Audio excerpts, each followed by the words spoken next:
Why black and white? Binary oppositions. Just binary oppositions. Okay. Was it harder to do it because it was black and white? Because I mean, nowadays nothing is in black and white, right? And it's quite hard to even get the technology right, and the camera skills and all those things. It was much easier because I already shot it in black and white. I didn't shot in color. So I already set my mind in black and white. I already set the lights in black and white. Plus, we shot in guerrilla. So the locations were very difficult to shoot because I didn't want to pay because it was very expensive. So I had to plan everything. Plus the thought of thinking that it's like binary and it would be easier to shoot in black and white. So I would be more careful in shooting it rather than shooting in color and then we just process it in post-production. I think that's more careless and just letting things go by. So I wanted everything to be planned out. Because I had limited days to shoot it, I had no locations to, I don't have permits and stuff. Just one more thing from me about the actors. Can you say something about your casting? Yeah, the guy is a little bit known in the Philippines because he has done, I think, mostly gay films. I wanted him to do something that's very different from what he's been doing because that actor, I think, has range, but he's not given the opportunity to act. So I wanted him to explore what he can do as an actor. The girl is my friend. She's a theater actress. She's bald in real life. I let her grow her hair for a few months before shooting, and then cut her hair on the first day of shooting. She's a professional theater actress. She's more well versed with acting compared to the guy actor, because the guy actor is not really the professional actor type. So both are very different in their methods and attacking their roles. Ladies and gentlemen, it's your turn. Sir. I just wanted to personally thank for the footnote that no animals was harmed. Yeah. It was touching. Thank You're you. worried about the fish. You're worried about the fish? Yeah, no, I couldn't see it, so I was kind of like, but I'm happy. Okay, the gentleman, just for the people at the back, the gentleman is saying he was pleased to see the notice at the end that no animals harmed. On production, we had 2 animals. We had 2 fish. Yes. Then we purchased 1 dead fish from a pet store. Okay, just to calm you down, the fish didn't die. Yes,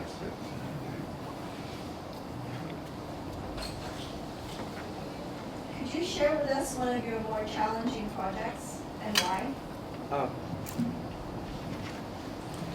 My most challenging project was Slingshot by Brillante Mendoza.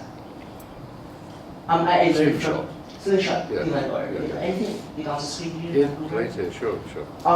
As an editor, it was my worst challenge because Dante shot it guerrilla type also. He had he used HDV, so he had 30 or 40 tapes and shot it in just 7 to 8 days.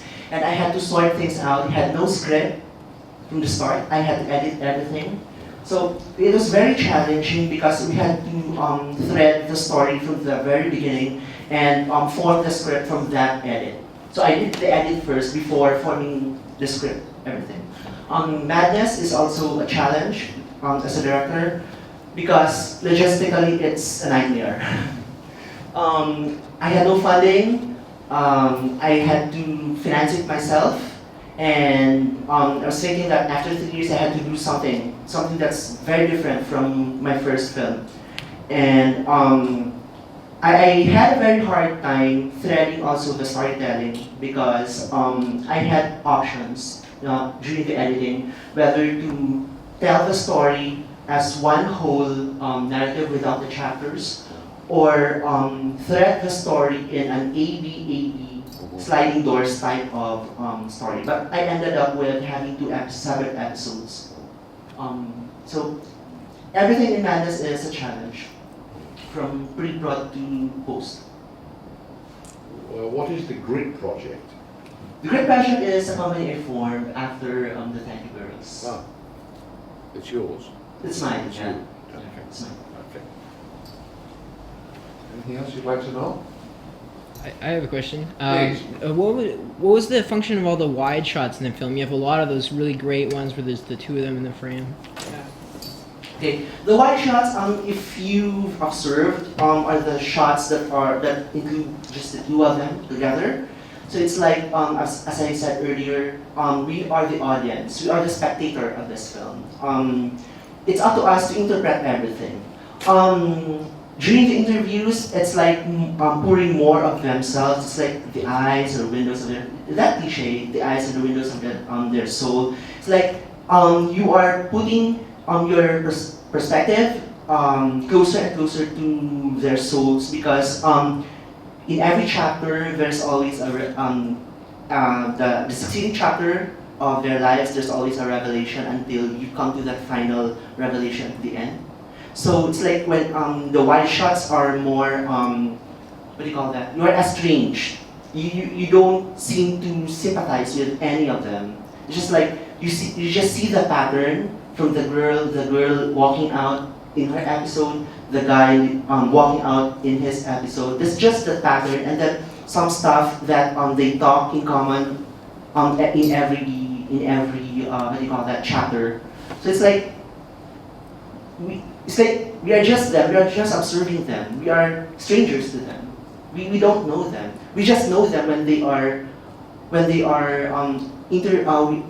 talking to that what do you call that, invisible person. It's like we don't know them.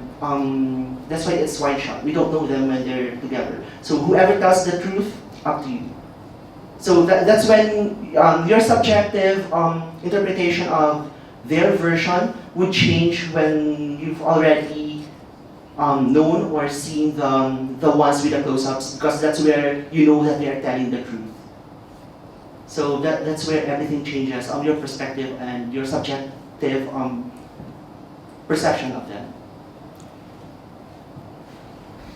It's very complicated. I know.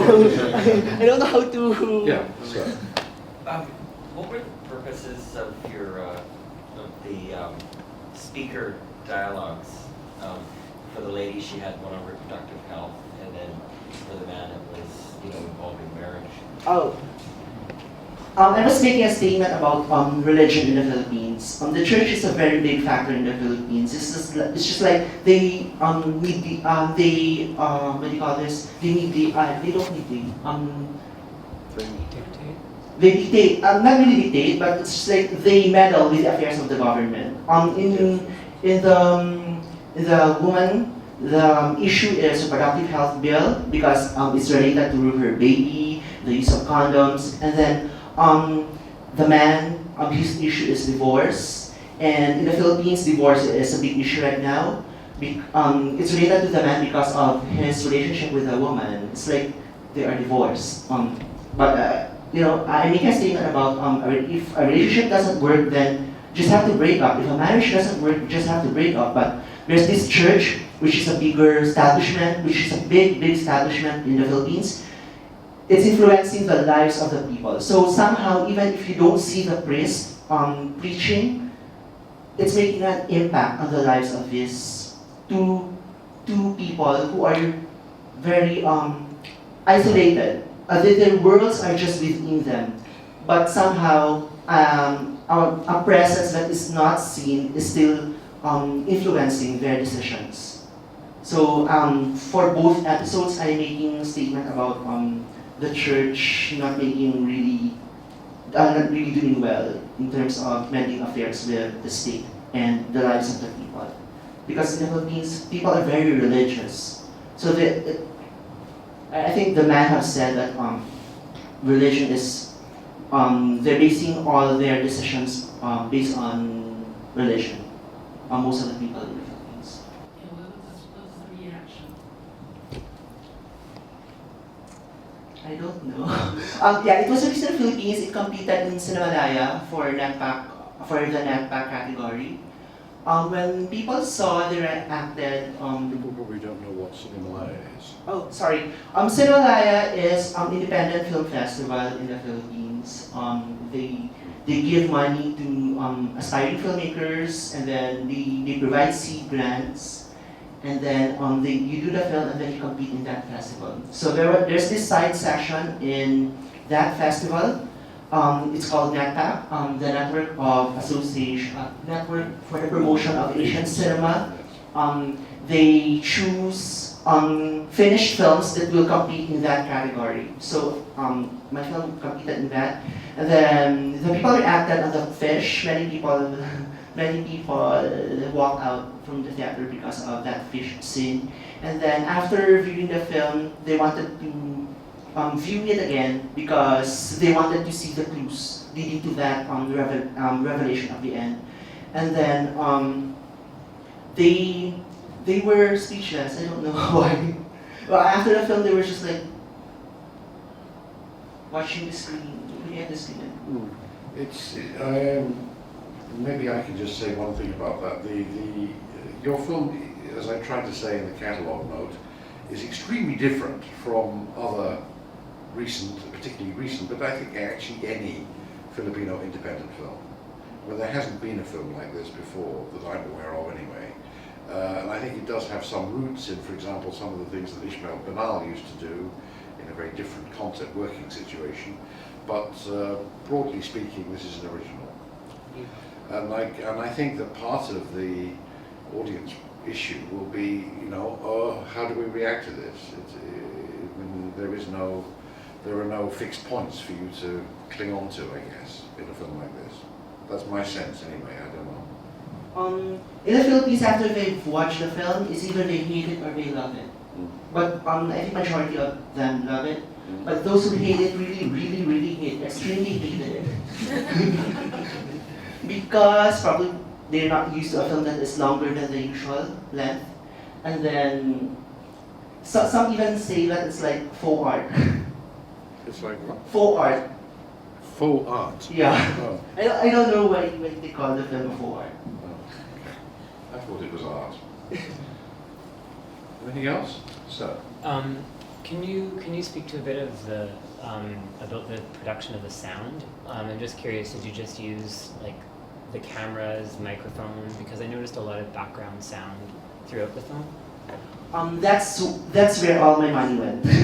I invested in the sound because I know that I'm gonna shoot guerrilla style.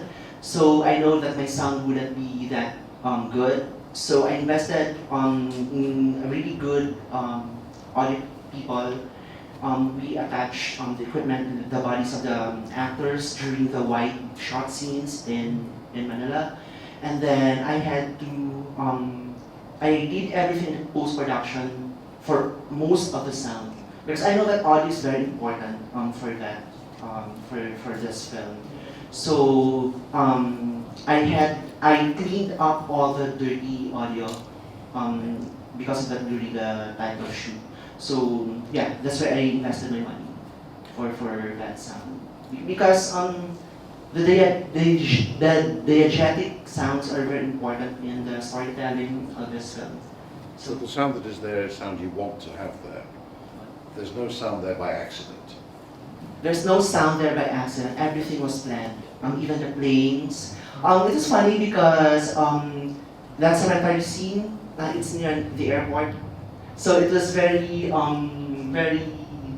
lucky for me to have the design of the airplane. So the airplane is really passing by. So it's those cemetery scenes, the airplane sounds are natural.